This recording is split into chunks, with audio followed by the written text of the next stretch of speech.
बुद्ध की कहानियाँ भले ही आज के समय की न हो, लेकिन उनकी कहानियाँ मानवीय भावनाओं से जुड़ी हुई है। इसीलिए वे आज भी हमारा मार्गदर्शन करते हैं। यही कारण है कि बुद्ध की कहानियाँ अत्यंत लोकप्रिय है। इसलिए आज हम एक आपके लिए बुद्ध की लोकप्रिय कहानी लेकर आए हैं, जिसका शीर्षक है जब कोई अपमान करता है। यह जीवन से जुड़ी हुई कहानी है और इसीलिए सभी को पसंद आती है। हमें उम्मीद है कि आपको गौतम बुद्ध की यह कहानी पसंद आएगी, तो आप उसे अंत तक जरूर सुने। एक बार बुद्ध किसी गांव से गुजर रहे थे। उस गांव के लोग उसे पसंद नहीं करते थे। उन्होंने बुद्ध को घेर लिया और गालियां देने लगे। सबसे ज्यादा गुस्सा गांव के नेता को हुआ। उसने उल्टे बुद्ध को गाली देना शुरू कर दिया। लेकिन बुद्ध इस सब से बेपरवाह होकर मंद मंद मुस्कुराते रहे। सरदार बहुत देर तक बुद्ध को गालियां देता रहा, लेकिन कुछ देर बाद उसका मुंह सूखने लगा, जिससे वह चुप हो गया। यह देखकर बुद्ध ने कहा, यदि तुम्हारी बात पूरी हो जाए तो मुझे आगे बढ़ना चाहिए। मुझे आगे गांव जाना है, वहां लोग मेरा इंतजार कर रहे होंगे। यह देखकर गांव का एक आदमी बोला, हम आपका अपमान कर रहे हैं, गाली दे रहे हैं, लेकिन आप जवाब देने की बजाय मुस्कुरा रहे हैं। आप इस पर प्रतिक्रिया क्यों नहीं देते? बुद्ध ने कहा, वत्स, तुम्हें आने में थोड़ी देर हो गई। 10 साल पहले आते तो मजा आता, क्योंकि 10 साल पहले मैं भी तुम्हारे जैसा था। यदि उस समय तुम मेरे बारे में बुरा बोलते या मुझे गाली देते तो मैं भी क्रोधित हो जाता। इससे ज्यादा तो मैं तुम्हें गाली देता। संभव है कि वह शारीरिक हिंसा का भी सहारा ले, लेकिन अब मैं आगे बढ़ चुका हूँ। मैंने अपना सारा गुस्सा और नफरत पीछे छोड़ दी है। अब मैं उस जगह पहुँच गया हूँ जहाँ तक आपकी गालियाँ नहीं पहुँच पाती। तुमने मुझे गाली दी, यह तुम्हारी भावना है, लेकिन आपकी भावनाएं मुझ तक नहीं पहुँच रही है। मुझ पर इसका आरोप तभी लगाया जाएगा जब मैं इसमें भाग लूँगा। एक बार मैं उन्हें स्वीकार कर लूँ, लेकिन मैं आपकी इस हरकत से तटस्थ हूँ, इससे कोसों दूर हूँ। यही कारण है कि मैं अभी भी पहले की तरह शांत हूँ। यह सुनकर सरदार बोला, अरे ऐसा कैसे? मैंने तुम्हें गालियाँ दी है और पूरे गांव के सामने तुम्हें गालियाँ दी है, फिर इसे लेने या न लेने का मतलब क्या है? बुद्ध ने कहा, वत्स, मैं कल एक गांव में गया था। वहाँ लोगों ने मेरा उपदेश सुना। वे बहुत खुश हो गए।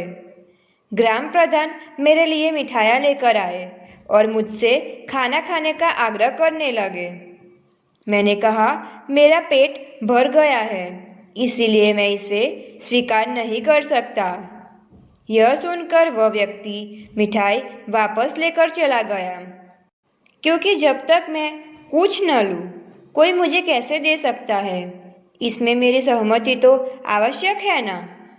हाँ, यही तो है। एक आदमी ने बुद्ध का समर्थन किया। बुद्ध ने फिर पूछा, जब मैंने मिठाई लेने का इनकार कर दिया तो उन्होंने इसका क्या किया होगा? हो सकता है उसने अपने परिवार के बीच मिठाइयाँ बांट दी हो, एक व्यक्ति ने उत्तर दिया। बुद्ध ने कहा, तुमने ठीक कहा। ठीक उसी मिठाई की तरह तुम मेरे लिए गालियाँ लेकर आए और चाहते हो कि मैं उन्हें स्वीकार कर लूँ, लेकिन भाई, मैं उन्हें नहीं लेता। अब बताओ, तुम उनका क्या करोगे? इसका उस शख्स के पास कोई जवाब नहीं था। बुद्ध ने फिर कहा, मुझे तुम पर दया आती है वत्स। अरे मुझे तो गुस्सा तभी आएगा जब मुझे ये गालियाँ मिलेगी, और जब मैं गालियाँ नहीं खाता तो क्रोध का प्रश्न ही नहीं उठता। सरदार ने बुद्ध की बात पर कोई प्रतिक्रिया नहीं दी। शायद वह कुछ सोच रहा था। बुद्ध ने कहा, मैं अपनी आंखों से देखता हूँ कि गाली एक कांटा है जो देने वाले और लेने वाले दोनों को क्रोध से पागल कर देती है। तो फिर तुम ही बताओ, मैं आंखों से भी कांटों पर कैसे चल सकता हूँ? आंखें रहते हुए मैं गालियों को कैसे खा सकता हूँ? और होश में रहते हुए मैं क्रोध कैसे कर सकता हूँ? अंततः मुझे क्षमा कर दो वत्स, मैं तुम्हारे उपहार स्वीकार करने में असमर्थ हूँ। इतना कहकर बुद्ध ने हाथ जोड़ दिए। बुद्ध की बात सुनकर सरदार लज्जित हो गया। उसकी आंखें भर आई। वह कुछ कहना चाहता था, लेकिन उसके होठों ने जवाब दे दिया।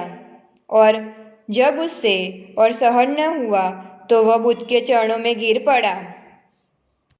दोस्तों, इसमें से ज़्यादातर लोग यही सोचते हैं कि हमारे दुखों का कारण कोई और है, और जब हम इस पर विश्वास करते हैं तो हम आत्मनियंत्रण की कमी और खुद को नियंत्रण करने में असमर्थता को नज़रअंदाज कर रहे हैं।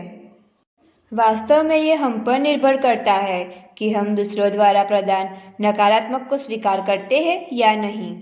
यदि हम नकारात्मक को स्वीकार करते हैं तो हम अपने पैरों पर कुल्हाड़ी मारते हैं, और जब हम उसे अस्वीकार कर देते हैं तो घृणा, क्रोध, हिंसा सभी से मुक्ति मिल जाती है।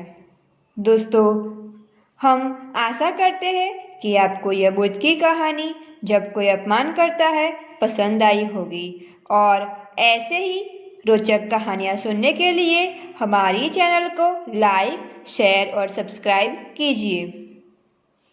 वास्तव में ये हम पर निर्भर करता है कि हम दूसरों द्वारा प्रदान नकारात्मक को स्वीकार करते हैं या नहीं। यदि हम नकारात्मक को स्वीकार करते हैं तो हम अपने पैरों पर कुल्हाड़ी मारते हैं, और जब हम उसे अस्वीकार कर देते हैं तो घृणा, क्रोध, हिंसा सभी से मुक्ति मिल जाती है। दोस्तों, हम आशा करते हैं कि आपको यह बुद्ध की कहानी जब कोई अपमान करता है पसंद आई होगी, और ऐसे ही रोचक कहानियाँ सुनने के लिए हमारी चैनल को लाइक, शेयर और सब्सक्राइब कीजिए।